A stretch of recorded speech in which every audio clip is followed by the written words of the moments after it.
It's only 2 years since Keir Starmer led Labour to a landslide election victory. But his popularity with voters has collapsed since then, and he's lost the trust of Labour members of Parliament. The question my party is asking now is whether I am best placed to lead us into the next general election.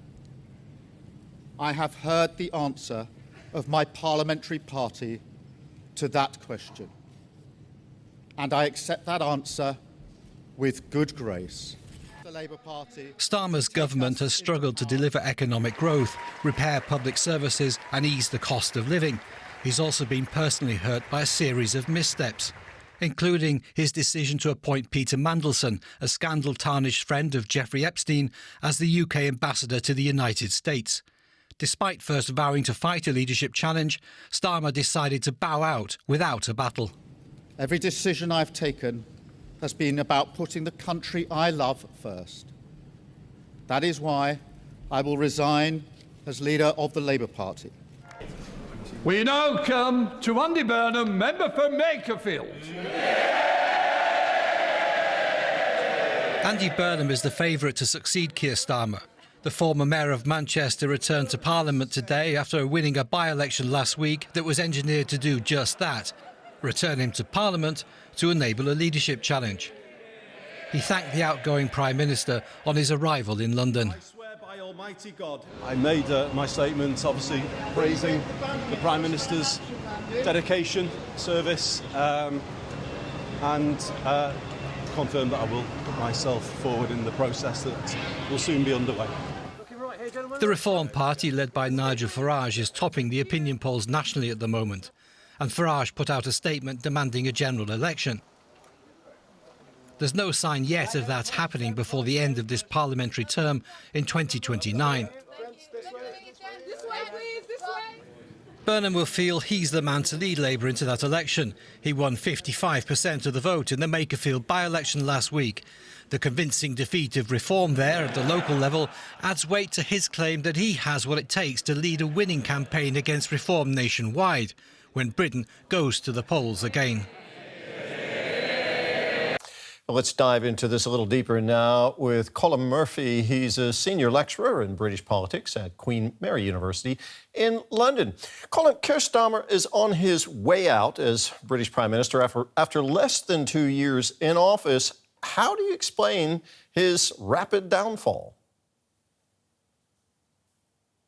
Thanks for having me. Well, I think it's a mixture of his own mistakes, which we can get into. But actually, the more interesting question is why the UK has had 7 prime ministers, or about to have 7 prime ministers in 10 years, which speaks to kind of deeper reasons for volatility. And I don't think it's a coincidence that it's 10 years since the Brexit referendum, which kind of really divided the UK, but also catalysed instability and volatility in the UK's party system with voters shopping around. So I think that's one of the deeper reasons.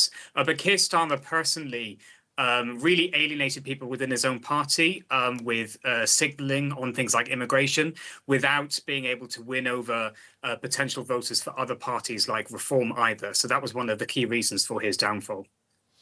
Now, Starmer's leadership has been harshly criticised, but he also faced a tough set of circumstances, it must be said, internal and external. What role would you say that infighting in his own Labour Party played in Starmer's undoing?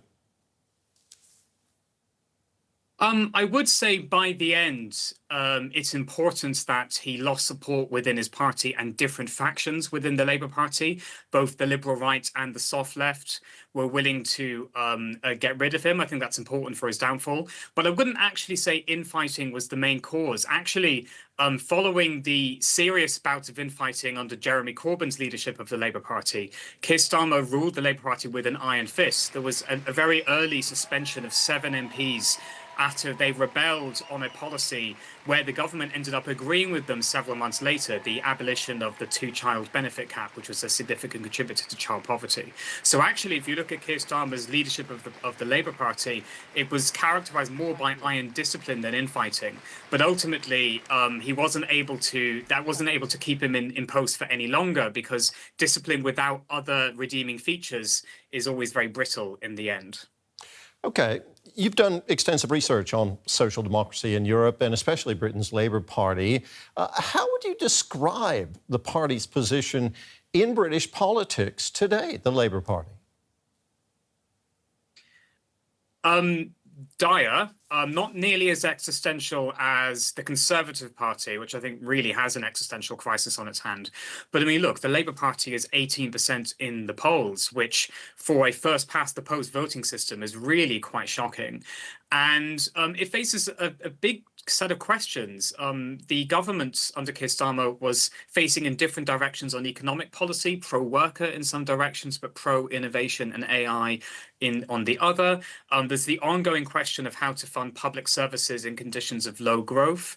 And there's questions over which voters social democratic parties like Labour should be targeting. Should they be trying to win back over post-industrial workers, now often retired, who are leaning towards reform, or should look to their new base, which is voters in the cities who often have much more liberal views on things like immigration. So the Labour Party is in a really dire and quite charged situation, and it's a real challenge for whoever succeeds Starmer, which is likely Andy Burnham, to be able to build a new coalition given those challenges. Exactly. I wanted to ask you about Andy Burnham, Starmer's likely successor. What are your expectations of him if he becomes Prime Minister? Well, I think Burnham is a more skilled politician than Starmer, so I expect at least early on he'll be able to give a clearer narration and emotionally connect with more voters. But on policy, there's still a lot of ambiguity. I do expect a more serious push towards devolution of power, because Burnham believes in that. We may see some talk of electoral reform, and we may see some slightly more radical economic policies, nationalising the utilities, for example.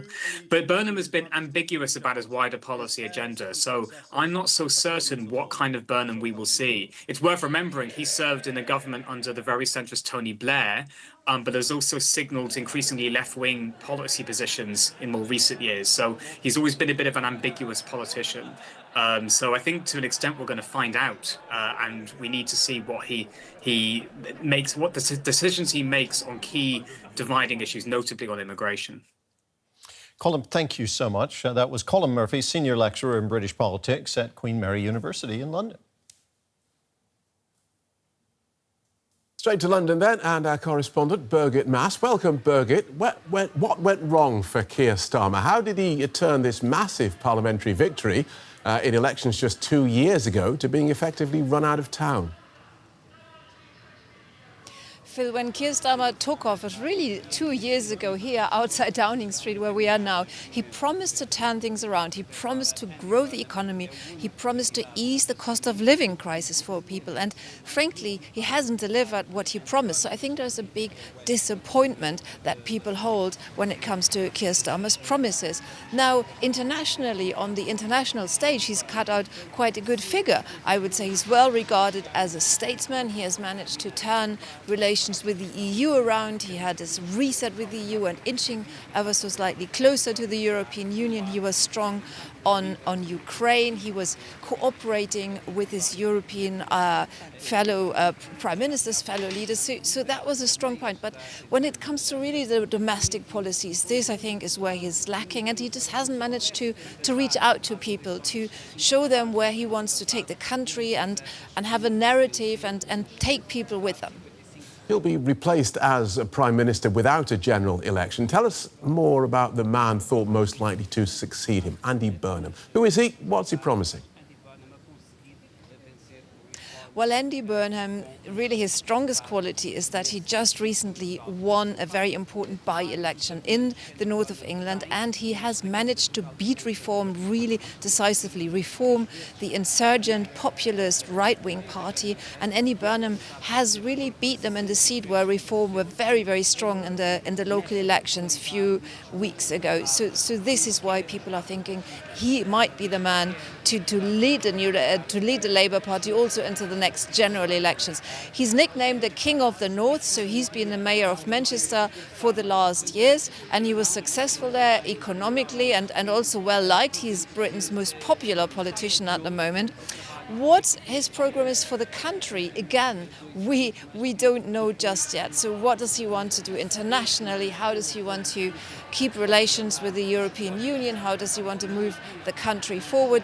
We are still waiting for him to set out basically his vision, and there is a hope that if there is a leadership contest, that this will sort of galvanize what he has to tell the country, so that people know a little bit more about Andy Burnham. He was a minister, I have to add, years ago, so he was Minister for Health, so he's not an absolute novice. He wasn't a provincial figure, he was an MP for many years, but he's been sort of out of the Westminster limelight and was big in Manchester, but now he's back with a vengeance. Even if the Prime Minister changes, the problems won't. Just give us a quick list of the most pressing issues facing Sir Keir's successor. The most pressing issue is surely the economy. So Britain has been hit by Brexit. There's a recent study that shows, and it works with the data from the Bank of England, that the economy has been hit 6% worse than it would be without Brexit. So that's not nothing. Britain was also hit a lot by the financial crisis, and wages have been stagnant. People have experienced high energy prices. This is nothing that the government can influence. So turning things around is not going to be easy, whoever follows Keir Starmer. Thank you for that, Birgit. Birgit Mass in London. Let's get more on this from Jake Benford. He's senior expert for Europe and geopolitics at the Bertelsmann Stiftung. That's a German public policy foundation. His areas of expertise include EU foreign and security policy, as well as UK politics and society. Welcome to DW. How do you explain Keir Starmer's downfall? Well, I think there were a number of issues at play here, and of course your correspondent Birgit has pointed to some of them. First of all, personal shortcomings for Starmer himself in his role as Prime Minister. He found it very difficult ever since being elected to this role to project a broader vision, a broader image, a narrative, a bigger idea on where he wanted to take the UK, despite this rather overwhelming victory only 2 years ago. But I think there are deeper reasons too, and they extend to the party and not just the Prime Minister. Labour really did box itself or paint itself into a corner 2 years ago in terms of its room to manoeuvre. So fiscal rules combined with a promise not to raise taxes and a very restrictive approach when it comes to the EU would be the obvious examples. OK, so he didn't have, his government did not have the room to actually make visible changes. People felt no better even after the election happened. Well, I think that was a major issue, and I think the EU example is a good one. The reset so far has been very limited, very incremental. That's very much based on Labour's red lines, which we know are not to rejoin the EU, but not to rejoin the single market, not to rejoin the customs union, not to give in on free movement. That has made things very difficult. The hope was, of course, that there would be some kind of new boutique arrangement with the European Union. That hasn't happened yet. But that didn't happen. OK. Whoever replaces Sir Keir Starmer will become Britain's 7th Prime Minister in 10 years. Now, is that an unfortunate, turbulent blip, or is instability now baked into British politics? Well, it's unusual for British politics, as you say.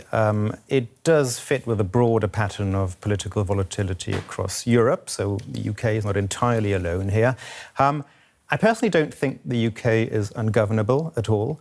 But the country does have some quite deep-seated structural problems which have to be tackled, and chief among those, I think, are a toxic combination of low growth over a sustained period of time, almost 2 decades, the key driver of which is low productivity, and at the same time, high inequality. And I think tackling that radical incrementalism has been put forward as an idea, but doing that is very, very difficult when voter expectations are so high. Well, we heard from Birgit that there is no Burnham policy outline as yet. So why is he so popular? What's your assessment of his appeal, both for his colleagues in Parliament, but also for voters who were predicted to vote overwhelmingly for right-wing candidates and went for this centre-left popular character? Yeah.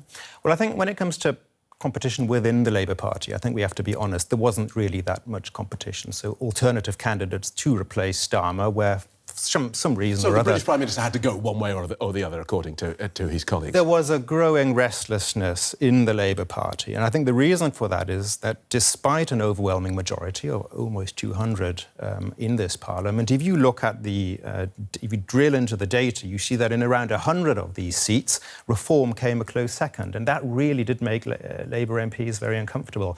And that, of course, explains why his ability to beat reform overwhelmingly. Of course, this populist, right-leaning anti-immigration party. Exactly, and Burnham's ability to beat them in Makerfield, I think, did speak for him. But I think there's another issue here, and that is that Burnham is an interesting combination of an insider and an outsider. So this is not a new player in UK politics. Burnham was a minister under Blair. He was a senior minister under Brown. He then left Westminster and became a very successful regional mayor and pursued this idea of place-based politics as opposed to centralised politics, which is reasonably new in UK politics. So that combination of beating reform and being able to reinvent himself as someone who stands in for his region, for his place, I think that contributed a lot to his appeal.